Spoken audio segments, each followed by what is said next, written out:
Praise the lord. హల్లెలూయా. ప్రభునందు మిక్కిలి ప్రియమైన వారలారా, పరిశుద్ధాత్మ కార్యములు అను మా ప్రోగ్రామ్ను వీక్షిస్తున్న ప్రియులారా, అలాగే ప్రార్థనా ఛానల్ని క్రమం తప్పకుండా వీక్షిస్తున్న ప్రియులారా, ప్రభు యేసుక్రీస్తు శక్తిగల నామంలో మీ అందరికీ నా హృదయపూర్వక వందనాలు. మరి ఈనాటి వాక్య సందేశముగా మరి 1 కొరింథీ 12:10 భాషలకు అర్థం చెప్పు శక్తి గురించి ఈ దినం మనం తెలుసుకోబోతున్నాం. గడిచిన వారంలో మరి ఇదే వాక్యంలో మరి నానావిధ భాషలు అంటే ఏంటి, దాని అర్థం తెలుసుకున్నాం. ఈ నానావిధ భాషలు ఎప్పుడు వస్తాయి, ఎలాంటి వారికి వస్తాయి అనేది తెలుసుకున్నాం. తర్వాత ఈ నానావిధ భాషలు 2 రకాలు. ఒకటి డైరెక్ట్గా వచ్చే విధము, రెండవది కొందరికి అంటే క్రమంగా గ్రాడ్యువల్గా అంటే ప్రమోషన్ లాగా వచ్చే వరంగా కనపడుతుందని తెలుసుకున్నాం. అలాగే చూడండి, ఈ నానావిధ భాషలు ఒక వ్యక్తికి వచ్చాయని ఎలా తెలుస్తుంది, అతనికి ఆపరేట్ అవుతున్నాయని ఎలా గుర్తించగలడు అనే దానికి కొన్ని గుర్తులు తెలుసుకున్నాం.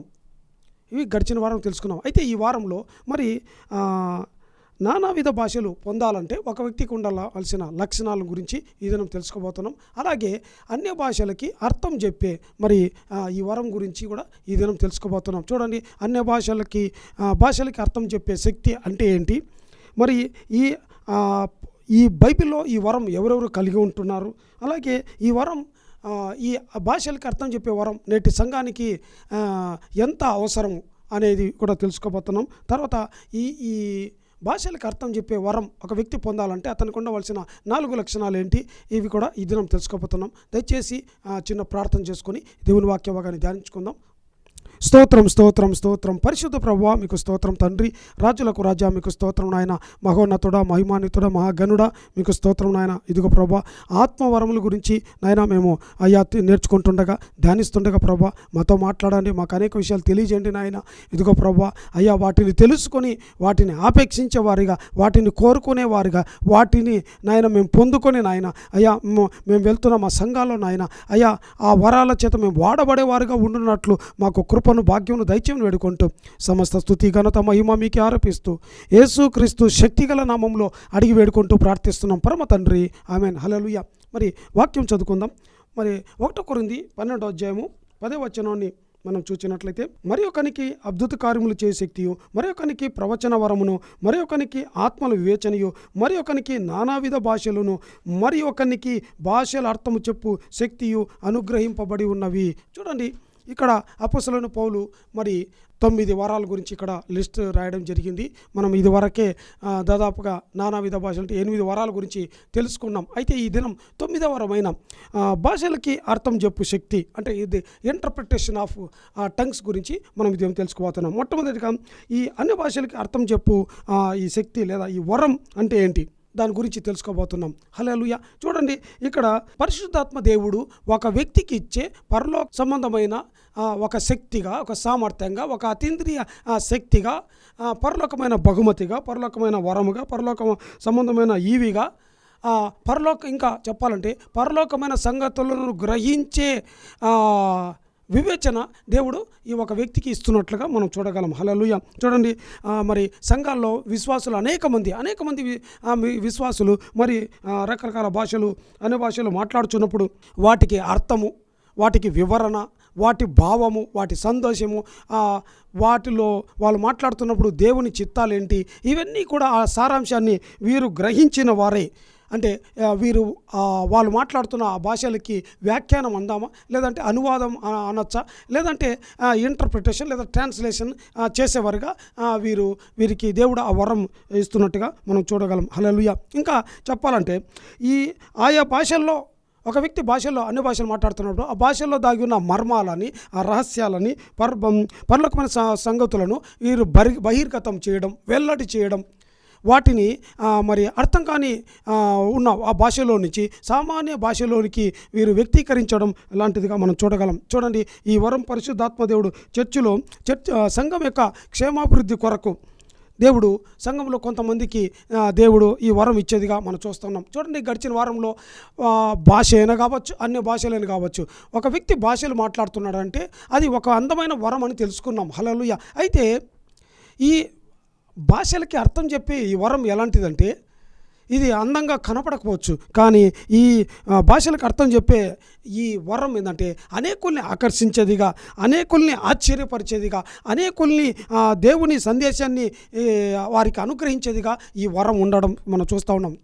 హల్లెలూయా. చూడండి, గడిచిన వారంలో ఈ భాషలకి అంటే ఒక వ్యక్తి మొట్టమొదటిగా రకరకాల స్టేజెస్ అంటే టంగ్స్ని మాట్లాడేటప్పుడు 2 రకాల స్టేజులు, 3 వివిధ దశలు ఉంటాయి. ఏంటంటే ఆ దశల్లో మొదటి దశ ఏంటంటే ఒక వ్యక్తి ఒక భాషను పొందుకుంటాడు. ఒక భాష పొందుకొని అందులో వివిధ రకాల అక్షరాలు, పదాలు, రిథమ్స్, లయలు, పాటలు అన్నీ ఒక భాషలో మాట్లాడుతుంటాడు. తర్వాత ఒక భాష నుంచి అతని స్టేజీ ప్రమోషన్ లాగా మనం గడిచిన వారంలో అర్థం చేసుకోవడానికి, అంటే ఒక వ్యక్తి టంగ్స్ అనే వరం పొందాడంటే అతనికి ఉదాహరణకి పోలీస్ డిపార్ట్మెంట్లో మనం చూసినట్లయితే కానిస్టేబుల్ అనే వరం వచ్చింది అనుకుందాం, కానిస్టేబుల్తో సమానంగా అనుకుందాం. చూడండి, ఆ వ్యక్తి మరి అవుట్స్టాండింగ్ పర్ఫార్మెన్స్ వల్ల అతనుకున్న ప్రమోషన్ల వల్ల అతనిదంటే మళ్ళీ డిఎస్పీ స్థాయికి వస్తాడు. అంటే చూడండి, ఒక అడ్వాన్స్డ్ స్టేజీ, నానావిధ భాషలు అనేది అడ్వాన్స్ స్టేజ్గా మనం చూడగలం. అయితే ఇక్కడ మరి భాషలకు అర్థం చెప్పే వరాన్ని మనం చూస్తే ఇది ఇంకా మోస్ట్ దానికంటే కూడా ఇంకా ఉన్నతమైన స్టేజ్గా చూడొచ్చు. అంటే పోలీస్ డిపార్ట్మెంట్ చూస్తే డిఎస్పీ పైన మరి ప్రాముఖ్యమైన అధికారి ఎస్పీగా ఉంటున్నట్టుగా మనం చూస్తున్నాం. అలాగా అన్ని భాషలుకి అర్థం చెప్పడం అంటే ఈ కేటగిరీ అంత ప్రాధాన్యత కలిగిన వ్యక్తిగా మనం చూడగలం. హల్లెలూయా, హల్లెలూయా. అంటే ఒక వ్యక్తి ఆత్మీయతలో అతనికి 30 60 100 మరి అభివృద్ధి చెందుతున్నప్పుడు, ఇప్పుడు సాధారణ స్థితిలో 30 ఉన్నప్పుడు సాధారణమైన జాబ్ ఉంటాడు. తర్వాత 60 వచ్చినప్పుడు ప్రమోషన్ ఇస్తాడు. ఇంకా 100 వచ్చినప్పుడు ఇంకా డబుల్ ప్రమోషన్ వచ్చినట్లుగా ఇక్కడ కూడా మొదట భాషలు, తర్వాత భాషల ఒక భాష మాట్లాడే సామర్థ్యము, తర్వాత ఆ వ్యక్తి దేవునికి నమ్మకంగా పరిచర్య చేస్తున్నప్పుడు మరి ఆత్మీయంగా దేవునికి లోబడుతూ విధేయత చూపిస్తూ దేవుని పరిచర్యను చక్కగా దేవుని భారాన్ని మోస్తున్నప్పుడు ఆ వ్యక్తి మరి 60 పెరిగినప్పుడు నానావిధ భాషలు మాట్లాడే సామర్థ్యం అతనికి వస్తుంది.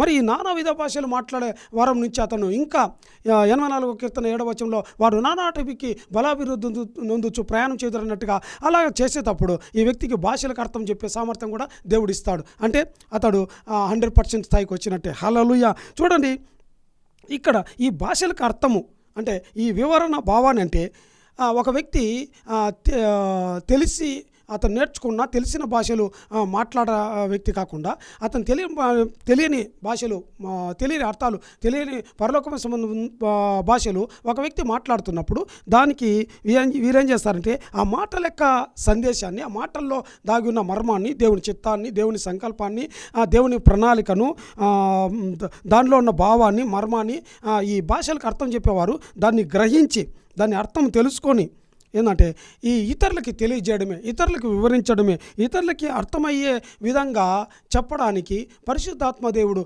ఆత్మ సామర్థ్యాన్ని వివరించే ఆ శక్తిని వీరికి అనుగ్రహించినట్టుగా మనం చూస్తూ ఉన్నాం. హల్లెలూయా. చూడండి, ఇంకొక మాటలు చెప్పాలంటే ఇలా వీళ్ళు ట్రాన్స్లేషన్ చేస్తున్నారు, ఇంటర్ప్రిట్ చేసేవాళ్ళు, భాషలకు అర్థం చెప్పేవాళ్ళు. చాలామంది ఏమనుకుంటారంటే భాషలకు అర్థం చెప్పేవాళ్ళు భాషలు మాట్లాడే వ్యక్తి యొక్క ప్రతి పదానికి పదానికి అర్థం చెప్తారు అనుకుంటుంటారు.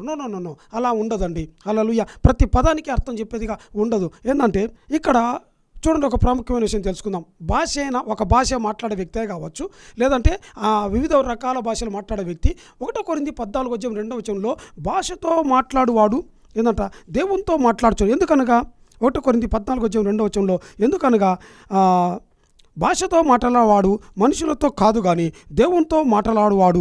మనుషులెవడు గ్రహింపడు కానీ వాడు ఆత్మ వలన మర్మములు పలుకుచున్నాడు. అవును, నిజమే. ఒక్క భాష మాట్లాడే వ్యక్తి అయినా సరే, వివిధ భాషలు మాట్లాడే వ్యక్తి అయినా సరే మర్మాలు పలుకుతున్నాడు. సరే, మనకు అర్థమైంది. అయితే చూడండి, ఇక్కడ ఇలా భాషలు పలికేటప్పుడు, మర్మాలు పలికేటప్పుడు ఇక్కడ 2 ప్రాముఖ్యమైన విషయాలు మనం తెలుసుకోవాలి. చూడండి, మర్మాలు పలుకుతున్నాడు, నిజమే. ఇది మీకు అర్థం కావాలంటే మనము మనం జర్నల్స్లో ఆర్టికల్ చూస్తే ఆ ఆర్టికల్ని 2 రకాలుగా 2 భాగాలుగా ఉంటుంది. ఒకటి ఏంటంటే ఆర్టికల్ అబ్స్ట్రాక్ట్ ఉంటుంది, ముందు అబ్స్ట్రాక్ట్ అనమాట. రెండవది కింద ఫుల్ ఆర్టికల్ ఉంటుంది. అబ్స్ట్రాక్ట్ అనేది కొట్టే తెచ్చినట్టుగా సంగ్రహంగా రాయబడి ఉంటుంది. మరి కింద చూస్తే ఫుల్ ఆర్టికల్ ఉంటుంది. కానీ ఇక్కడ ఒక భాషలతో మాట్లాడే వాళ్ళు కావచ్చు, వివిధ రకాల భాషలు, నానావిధ భాషలు మాట్లాడే వరం ఉన్న వాళ్ళు కావచ్చు, వీళ్ళంతా కూడా పరలోక సంబంధమైన ఆ మర్మాలని, పరలోకమైన సంగతులను, దేవుడు చేయబోయే విషయాలను, దేవుడు సంకల్పించిన ఉద్దేశాలను, ఆ రహస్యమైన అన్నింటిని కూడా కేవలం they are represent, they are talking, they are expressing only abstract things only. Hallelujah. అర్థమవుతుందండి? కేవలం సంగ్రహంగా పరలోకమైన సంగతులను, మర్మాలను కేవలం అబ్స్ట్రాక్ట్గా చెప్తూ ఉంటారు. Hallelujah. Whereas those who are having the interpretation of things, మరి వీళ్ళైతే ఏం చేస్తారంట, ఫుల్ ఆర్టికల్ చెప్తారు. ఇలా వాళ్ళు అబ్స్ట్రాక్ట్ చెప్పారు కదండి, వీళ్ళు ఫుల్ ఆర్టికల్ని మరి చెప్పడం ప్రారంభిస్తుంటారు. అది తేడా. చూడండి, భాషలు చెప్పేవారికి, భాషలకు అర్థం చెప్పేవారికి ఎంత తేడానో. అందుకే ఒక భాష మాట్లాడేవాడు పోలీస్ అయితే, నానావిధ భాషలు మాట్లాడే వ్యక్తి డిఎస్పీ అయితే, అన్ని భాషలకి అర్థం చెప్పే వ్యక్తి సూపరింటెండెంట్ ఆఫ్ పోలీస్ లాగా ఉంటాడు. ఎంత తేడా చూడండి. హల్లెలూయా, హల్లెలూయా. కానీ భాషలు మాట్లాడే వారికి కూడా అన్య భాషలు వస్తాయి, నానావిధ భాషలు వస్తాయి.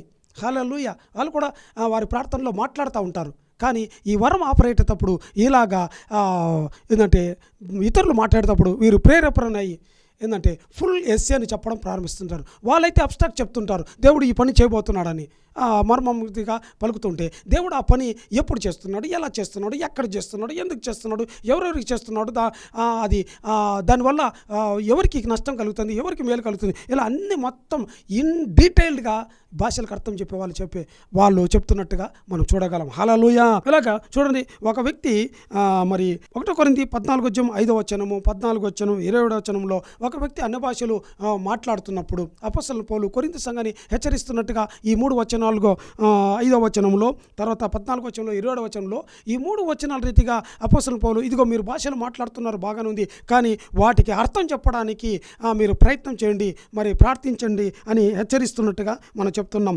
హల్లెలూయా. చూడండి, ఈ అన్య భాషలకి అర్థం చెప్పేది అనేది ఏంటంటే, అదేంటన్నా చాలా సింపులే, అన్ని భాషలకు అర్థం చెప్పడం అనేది సింపుల్ అంటే ఆ వరం వచ్చిన వాళ్ళది సింపుల్ అనుకుంటాం.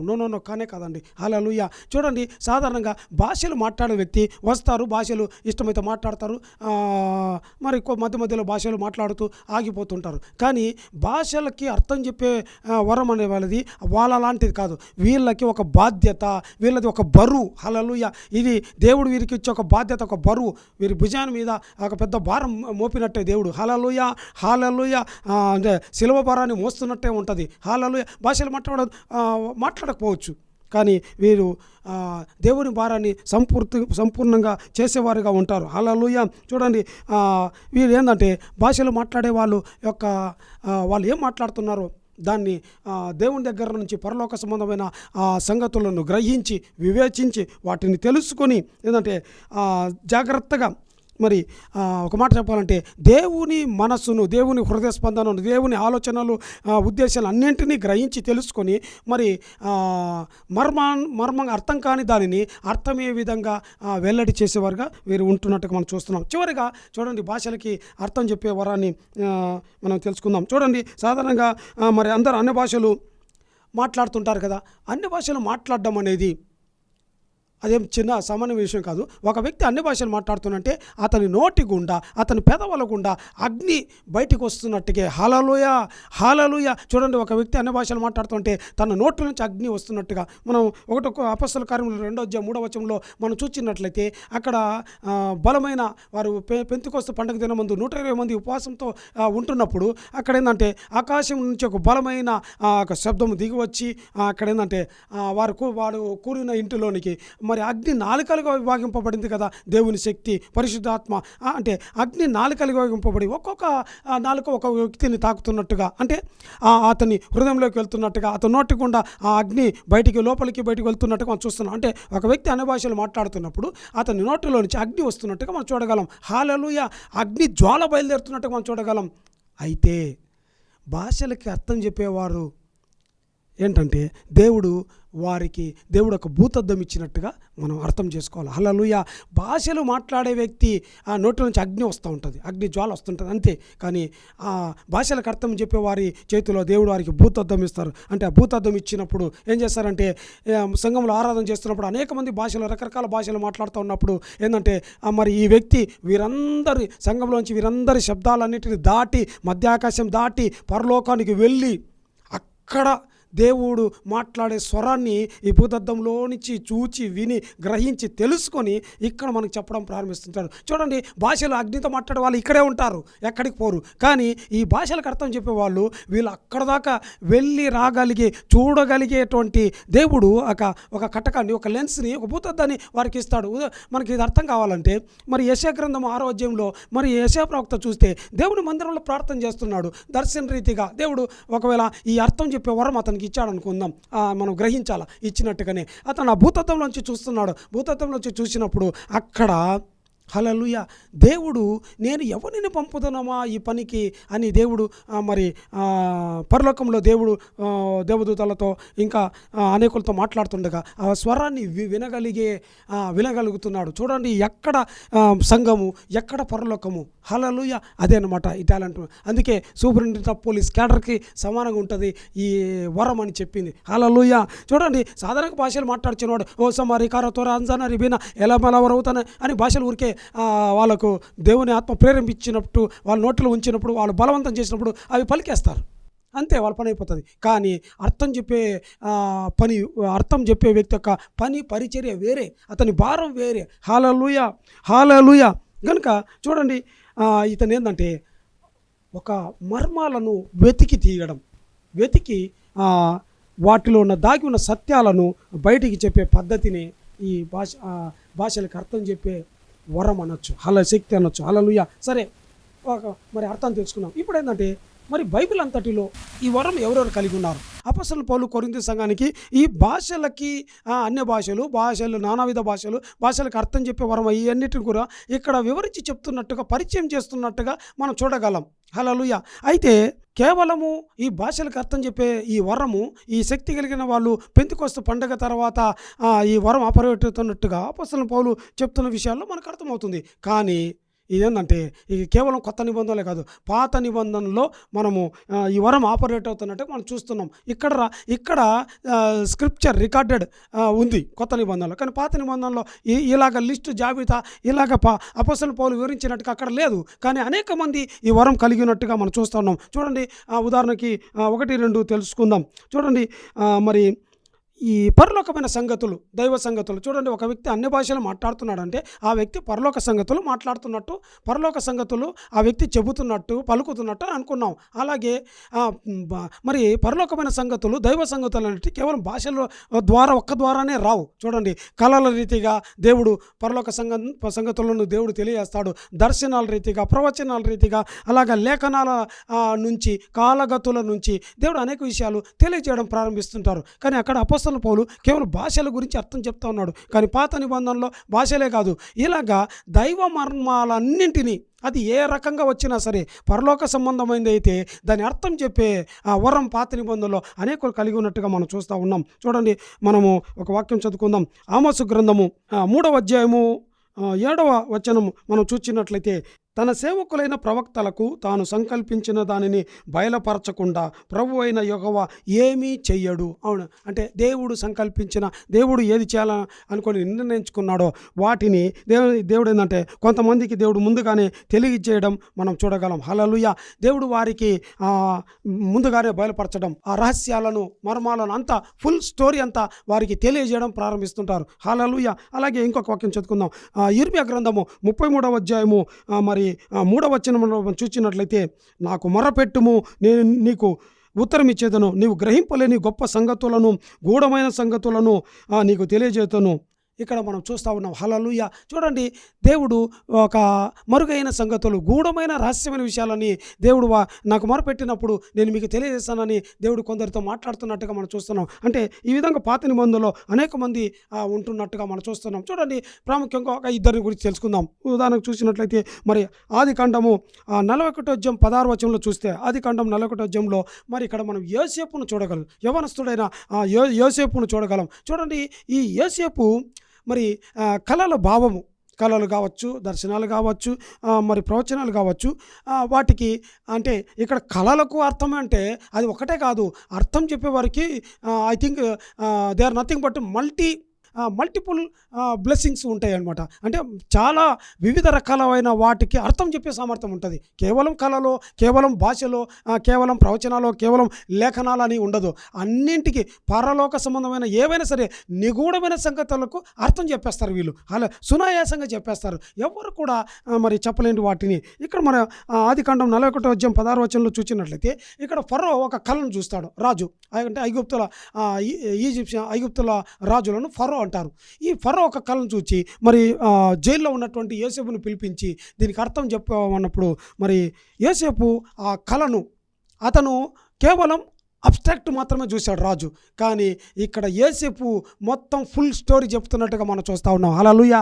అది విన్న ఫరో ఫ్లాట్ అయ్యి, ఎందుకంటే ఆ రాజు దగ్గర మాంత్రికులు, గారడిద్ది వాళ్ళు, విద్వాంసకులు, రకరకాల వాళ్ళు, మల్టీ టాలెంటెడ్, మల్టీ ఫ్యాసెటెడ్, మరి ఎంతోమంది టాలెంటు, మరి ఇంటెలెక్చువల్ జైంట్స్ అంతా ఆయన దగ్గర ఉంటారు. అయినప్పటికీ వాళ్ళెవరు కూడా we have no answer, it is heavenly things, ఇది దేవునికి సంబంధించిన రహస్యాలు మేము చెప్పలేమని వారందరూ చెప్పినప్పుడు మరి యోసేపు చెప్తున్నప్పుడు రాజు ఆశ్చర్యపోయి, చూడండి 38వ వచనంలో 39-40 వచనంలో ఈ ఫరో రాజు ఇతను బట్టి యోసేపు చెప్పిన జవాబు విని ఏం చెప్తున్నానంటే 30వ వచనంలో అతడు ఫరో తన సేవకులను చూచి ఇతని వలె దేవుని ఆత్మగల మనిషిని కనుగొనగలమా అని అనను. ఇంకా అంత మాత్రమే కాదండి, జఫ్నతనేహుని బిరుదు ఇచ్చాడు, బంగారు గొలుసు వేశారు, ఇంకా సన్నపు నారు బట్టలు వేశారు, రథం మీద తిప్పారు, ఇంకా చాలా సన్మానం చేశారు. సన్మానం చేసి బానిసగా ఉండే వ్యక్తికి పెళ్ళి కూడా చేసి ఎంత సన్మానిస్తున్నాడు. ఎంత చేస్తున్నా రాజుకు సరిపోవడంలా.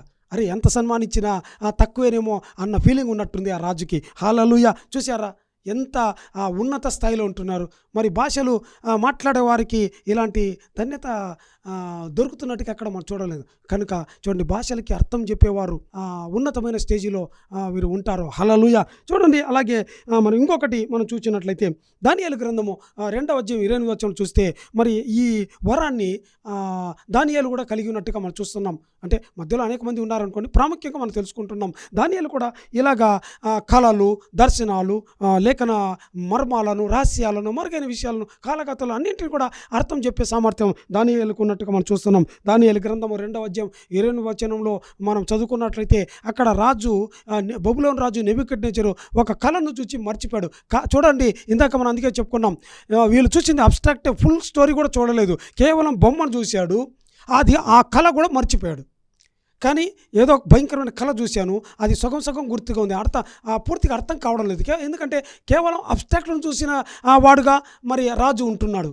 మరి ఆ రాజు భయాందోళన చెంది మరి చాలా గందరగోళం జరుగుతున్నట్టుగా ఆ బబులోను దేశంలో మనం చూస్తూ ఉన్నాం. అయితే చివరికి దానియేలు వెళ్ళి మరి ఆ కళ భావాన్ని ఫుల్ స్టోరీ చెప్తున్నట్టుగా మనం చూస్తూ ఉన్నాం. హల్లెలూయా, హల్లెలూయా. ఫుల్ స్టోరీ చెప్పిన తర్వాత అక్కడ నెబుకద్నెజరు కూడా ఫ్లాట్ అయిపోయి అతన్ని సేమ్ యోసేపుని ఎలా సన్మానిస్తున్నారో ఇతను కూడా అలాగే సన్మానిస్తున్నట్టుగా, బానిసగా ఉన్న వ్యక్తిని సూపరింటెండెంట్ ఆఫ్ పోలీస్గా, అంటే ఎస్పీ హోదా ర్యాంక్ అతనికి ఇస్తున్నట్టుగా మనం చూస్తూ ఉన్నాం. అతనికే కాదు, అతని స్నేహితులకు కూడా ఇస్తున్నట్టుగా మనం చూస్తూ ఉన్నాం. హల్లెలూయా.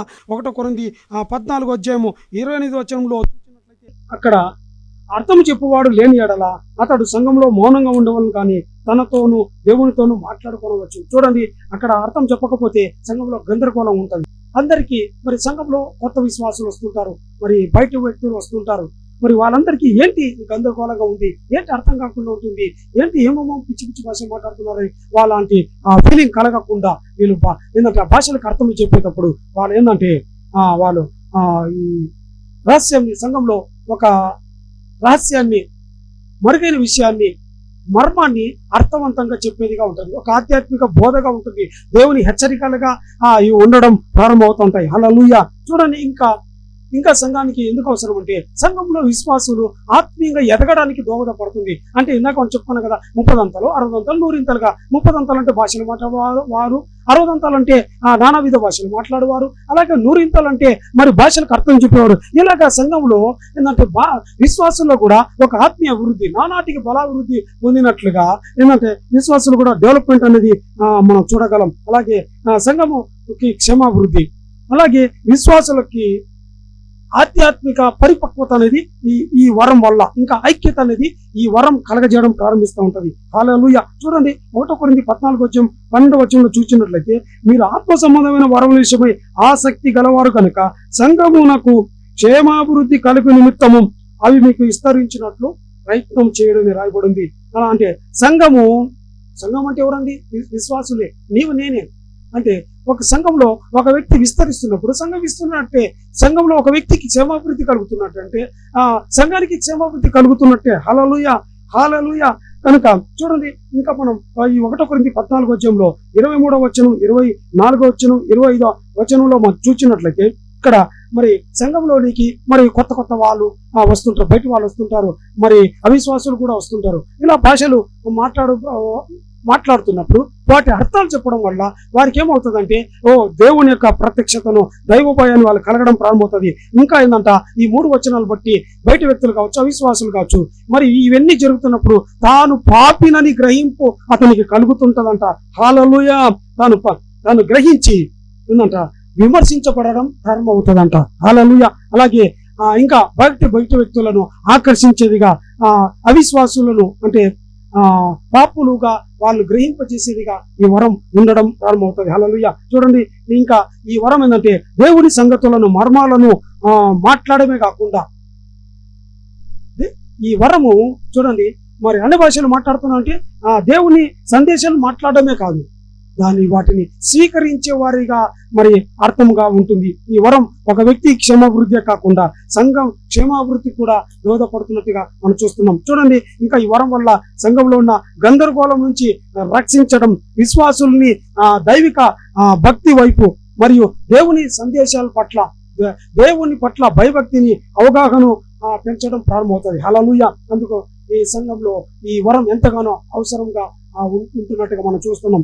చివరిగా ఈ వరం పొందాలంటే ఉండవలసిన 4 లక్షణాలు ఏంటంటే, ఒకటి ఏంటంటే 1 కొరింథీ 14 మొదటి 2వ వచనంలో ఏంటంటే ఆపేక్షించాలి. ఎవరైతే ప్రభువా నాకు వరం కావాలని అడుగుతా ఉంటారో వారికి వరం వస్తున్నట్టుగా మనం చూస్తున్నాం. రెండవ లక్షణం ఏంటంటే లోబడే మనసు ఉండాలా. పరిశుద్ధాత్మను దుఃఖపరిచే విధంగా ఉండకుండా పరిశుద్ధాత్మకు లోబడే వారిగా ఉండాలా. మూడవదిగా ఏంటంటే వ్యక్తిగత ప్రార్థనలు స్థిరంగా ఉండాలి. కన్సిస్టెన్సీ ఇన్ ప్రేయర్ అంటే ప్రార్థనలో వ్యక్తిగతంగా మరి ఒక వ్యక్తి ప్రార్థనలో స్థిరంగా క్రమంగా ఉంటున్నట్టుగా మనం చూడాలా.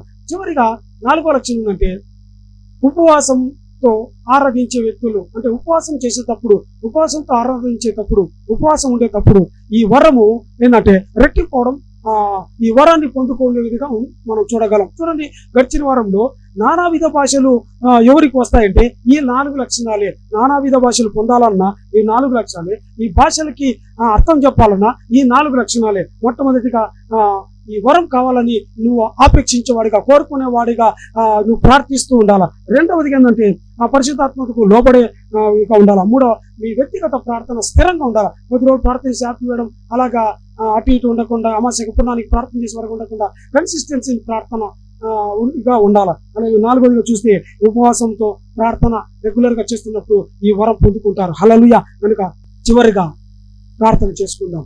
కళ్ళొంచండి. స్తోత్రం, స్తోత్రం, స్తోత్రం. పరిశుద్ధ దేవా మీకు స్తోత్రం నాయన. Thank you lord.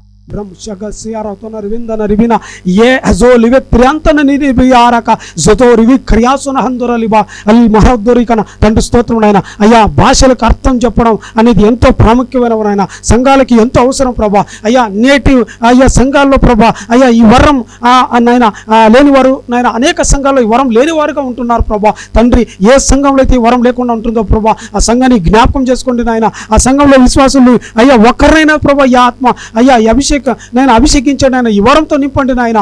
జమోర్ Veer yeah రూప ధరోక్తన రిందన తండ్రి స్తోత్రం. సంఘ ప్రభా క్రీస్తు శరీరం అయ్యా నిర్మించబడడానికి, సంఘము విస్తరించడానికి, సంఘం కట్టబడడానికి అయ్యా ఇదిగో నాయన మీ అయ్యా క్రీస్తు సువార్త లోకంలో నాయన వ్యాపింపజేయడానికి నాయన ఈ వరం ఎంతగానో ప్రాముఖ్యంగా ఉంటుంది ప్రభా. ఈ వరం ప్రాముఖ్యత ఎంతో అయ్యా గొప్పగా ఉంటుంది ప్రభా. తండ్రి ఈ వరం నాయన అయ్యా సంఘాల్లో ఎవరైతే యోగ్యులుగా ఉంటున్నారో ప్రభా వారిని ఈ వరంతో నింపండి నాయన. జలో రివే క్రవుతున్న ఐశ్వర్యాల తండ్రి నింపండి నాయన, నింపండి ప్రభా. ఎవరైతే నాయన ప్రోగ్రామ్ చూస్తే అడుగుతున్నారో ప్రభా, అయ్యా వారితో కూడా నింపండి నాయన, వారికి వరం అనుగ్రహించండి నాయన. తండ్రి వరం పొందుకోవాలని ఆశను వారికి పుట్టించండి నాయన. అయ్యా ఆశ అనే వస్త్రంతో వారిని నింపండి నాయన. మానక అడిగేవారిగా, మానక ఈ వరం కొరకు నాయన మగసిరి కలిగి నాయన, ఓ రువి ఖయాసల మగసిరి కలిగి అడిగేవారిగా అనేకులు మార్చండి ప్రభా. తండ్రి అయ్యా స్తోత్రం తండ్రి. దేవా మీకు స్తుతి మహిమ ఘనత ఆరోపిస్తూ యేసుక్రీస్తు శక్తిగల నామంలో అడిగి వేడుకుంటూ ప్రార్థిస్తున్నాం పరమ తండ్రి. ఆమేన్. హల్లెలూయా.